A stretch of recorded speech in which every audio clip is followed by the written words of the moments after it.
Hi, and welcome to my channel. My name's Chance, and today I'm going to be doing a review of the board game Tokyo Highway. And more specifically, this will be a review of Tokyo Highway Rainbow City. So to clear up some confusion, there's a few different versions of Tokyo Highway. The first one published as a two-player game in 2016, followed by a two to four-player version in 2018, and that's the box cover that you see here. I originally purchased the 2018 version, and then they did a Kickstarter for Tokyo Highway Rainbow City in 2023 and offered an upgrade kit. So I purchased the upgrade kit, which came with some nice little rubber pieces for the popsicle sticks, and also turned the wooden cars into nice little rubberized cards.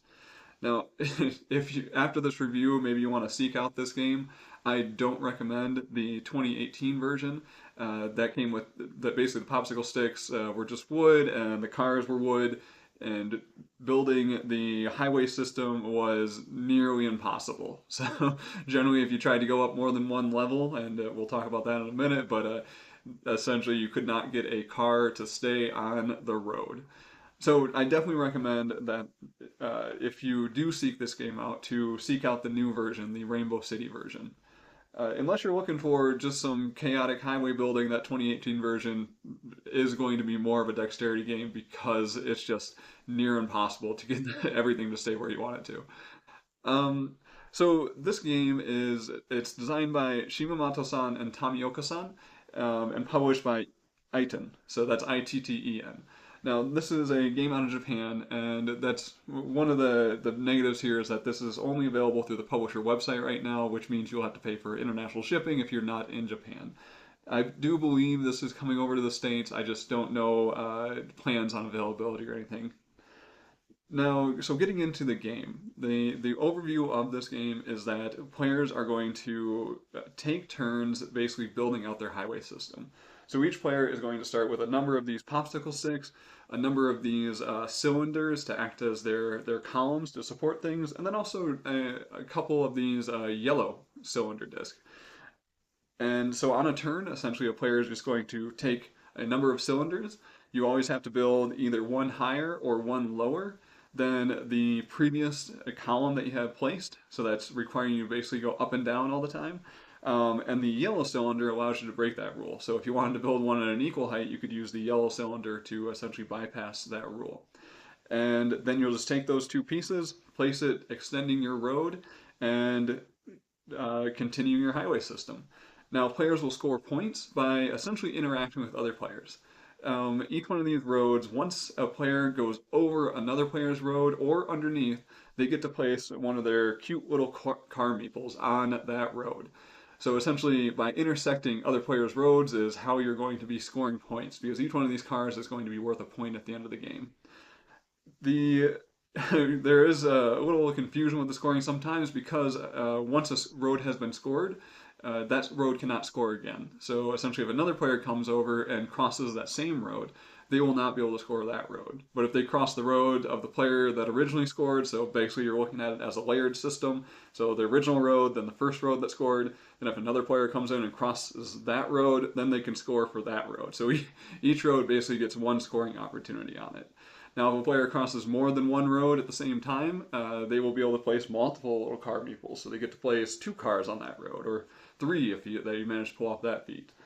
And essentially, the game is going to continue around that way until all players are out of their building materials, or I believe if one player runs out of cars. So let's get into the what's good about this game. The good thing here is really what's in front of me. This is the best part of the game is just once you reach that end and you get to look down at what you've created together. This is the most enjoyable part of the game is just being at this point where it is done and you just get to look at the chaos that you created and enjoy basically what you put on your table. And that's where so Rainbow City comes with these scoring objectives. This was not in the original 2018 version. The 2018 version really just had you trying to cross over other people's roads, and it was fine, but I think this added a lot to the game. So this scoring criteria where essentially like you need to try to circle a building to get a point, or you need to try to build a traffic jam. So basically that means get a car on three connected roads, or build the highest stack of columns. and other ones are like build off ramps to some of these new features they put out here. And then of course the best one, which is to try to get one of your roads with a car on it to go through the rainbow. So this added a lot more variety and it gave you more goals to go for. And I think that's good in this game because the original goals were just trying to make you build something interesting. Essentially, that player interaction where you're trying to build under or over people's roads was just trying to make you build something that was going to look really cool at the end of the game. And these new objectives, they kind of just continue that. They give you a little more freedom and they give you more options to kind of build something that's just going to be really visually appealing at the end of the game. And this leads me into what I think is bad about the game. And there's actually a lot that I would say is bad about this game. So, one is, as mentioned, the 2018 version was nearly unplayable because the pieces were so slick that it was nearly impossible to get things to work how you wanted it. It was definitely more of a dexterity game because you would be just, they came with tweezers, you would be trying to be so careful to get that car to stay on that popsicle stick. But in this one, so these little rubberized ends on the popsicle sticks and these rubberized cars, you just plop them on there and you have pretty good odds that you're going to be able to keep that guy on there. So this kind of took away I would say, the dexterity aspect. Um, Usually the biggest issue is people with shaky hands. So like maybe if I drink too much coffee or if someone just doesn't have very steady hands, they're going to have problems with this game. That's not to say that I don't think it's impossible because these are incredibly sticky. So sometimes you can just kind of put your piece above it and then just drop it, and well, yeah, if you get it, it'll just kind of stick there and stay. So there's not really, as a dexterity game, I don't really consider this a dexterity game. The other reason I don't classify it in the same way as other dexterity games is because, in a lot of other games, let's say stacking games like Jenga, or there's another one out there called Misfits or For Science, where you're essentially building this tower of pieces. The exciting part of those games tends to be someone pushing their luck a little bit, just trying to get this one piece that doesn't look like it's going to go and just kind of hoping that this tower is going to stay upright. The exciting moments are either that player pulls it off and everyone's like, oh man, like that's amazing, or that player just crashes and burns and the whole thing collapses and everyone gets a good laugh out of it. With this game, you tend to not want other players to knock things down. So there's a rule in the book where if another player knocks something else or someone else's stuff over, all players are supposed to kind of help reassemble what was there, and then that player that knocked things over has to give one of their building columns to another player, or to that player that they knocked over. So there's a little bit of a negative aspect in that, but really what I found happens is when someone knocks something over, usually if it's minor, no one really wants to touch it because usually touching it is just going to make things worse. So it's like, oh, let's just leave it and play it as it lies. The other thing that happens is more damage has been done, and it's kind of like, well, if we don't repair this, we can't really continue. And at that point, it's kind of like, well, let's just put this away because it's it's not worth it anymore to deal with this. So that really takes us out of kind of that group competitive dexterity game. And that brings me into my other issue is that if players are not really on the same page of what they're trying to achieve in this game, it really throws off the flow and kind of the feel of this game. So I played a four-player game where two of us were relatively chill and just trying to like put our roads down and make neat things. And the other two of us were being more competitive. They were trying to figure out the optimal positions for their roads and how to score the most points. And this created a weird dynamic at the table. I'm not saying either one was right or wrong. I think if you have a group that wanted to play this super competitively and you wanted to take that time to kind of do that spatial puzzle, like, great, feel free. I don't think that's how I want to play this. This game is, to me, is supposed to be pretty light, and having someone kind of get into that analysis paralysis with the nearly infinite number of possibilities for positioning their popsicle sticks, especially when you throw in these yellow ones that I said get to break those stacking rules, but they also act as your only places to put junctions. So that allows you to basically branch roads off, so opening up even more possibilities to what you can do and what you can build. And we ran into this where the two players that were trying to optimize were kind of struggling to make quick decisions in this game, and it really slowed down the pace. And it was not it kind of took this fun game and just kind of turned it into a bit of a slog to get through. So if your group is just kind of that group that's just like, oh, we're just here to hang out and have a good time and we'll see what happens, then I think that might be absolutely fine for you. You will probably make it through this, no issues. It's just, yeah, I did not enjoy having competitive players at the table just trying to build this thing out.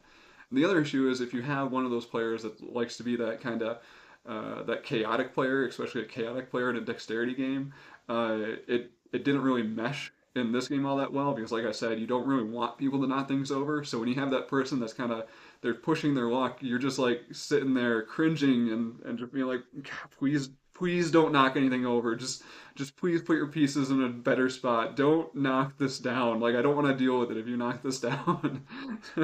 So that's where I think this game at least for me, struggles the most. It doesn't really it has these points that you're going for, but it doesn't really feel like this should be the goal of the game. The goal of the game should be getting to the end. It's just if you get to the end without knocking anything down, like that's what the table should be proud of. And I had one player at the table recommend, he's like, maybe you should just ignore the scoring conditions and just say who built the coolest road. And that should be the victor in the game. And I think that would be probably a better choice than these scoring conditions.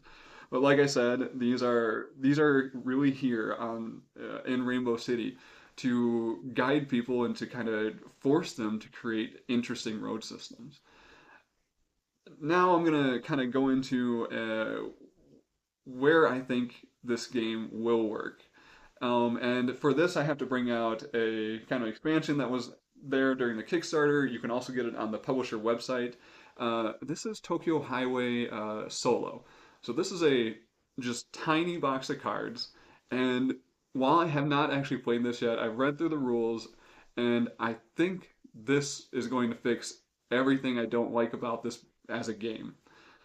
So the solo system is essentially you're going to set it up as a four-player game, and you draw one card and you position it to basically say what the cardinal directions are. And then the rest of the cards you're going to draw four per turn and essentially assign one card to each one of the roads. And then that card is going to give you a restriction or a requirement on how you need to build that road for that color car. So this is something, and then essentially you're still going for these points, and you're really just going for chasing that high score. You're trying to get the best score as you draw these cards out of this solo deck. And I think this is what the game should be. This is how the game should be played. Because, like I said, you're trying. I think the best part of this is getting to this end spot. So this deck just putting these restrictions on you while you're chasing after these points. I think that is the experience that I'm looking for in this game. And even though this box says solo on it, I don't see, after reading the rules, I don't see any reason why you can't play this cooperatively. Like, I could see sitting down with my wife and just pulling this out and doing the solo rules and doing this as a two-player co-op game where we're both working towards the goal of reaching this end state of the game of having this really cool structure on our table. So we're no longer competing and just trying to do the crazy thing to cross the most roads. We're both working together to make sure that we have a road system that is one going to score us points, but also still be standing at the end of the game. So that that ends me at a kind of a weird spot with this game. This is one where um, I would usually say, so would I keep will I be keeping this game in my collection? After being so negative on it, it seems like I shouldn't. Like I should be getting rid of this. But to be honest, I think with this deck, I have more I want to explore with this game. I think there's more worth doing with this game. If you've ever played another chill game like Dorf Romantic, where there's no lose condition, it's just kind of trying to maximize your score and going for these goals that pop up.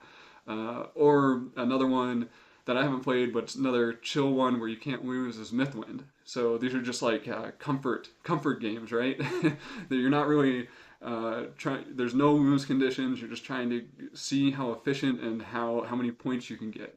I think this is where this game will shine. Is just kind of having a great afternoon, just sitting down and just having a nice chill experience with putting out these popsicle sticks and these cute little cars into this road system. So that's what I plan on doing. I plan on holding on to this game for a little bit. I plan on pulling this out with my wife and just sitting down at night and seeing if she's going to enjoy uh, just doing a cooperative highway building game. So yeah, that's where I'm going to leave this review. As I mentioned before, I don't recommend buying that 2018 version. So the box cover you see here is the 2018 version. That one is just frustrating. It is frustrating trying to build with just those slick wooden popsicle sticks and the super slick wooden cars. Whereas this Rainbow City one, it looks prettier. It adds these more places to build off ramps into, so it gives you more interesting choices during the game. And also the rubberized components makes it so you can actually build something that looks cool at the end. So that'll do it for my review for Tokyo Highway Rainbow City. Please let me know your thoughts on this. Let me know your experiences and if this one's fallen flat.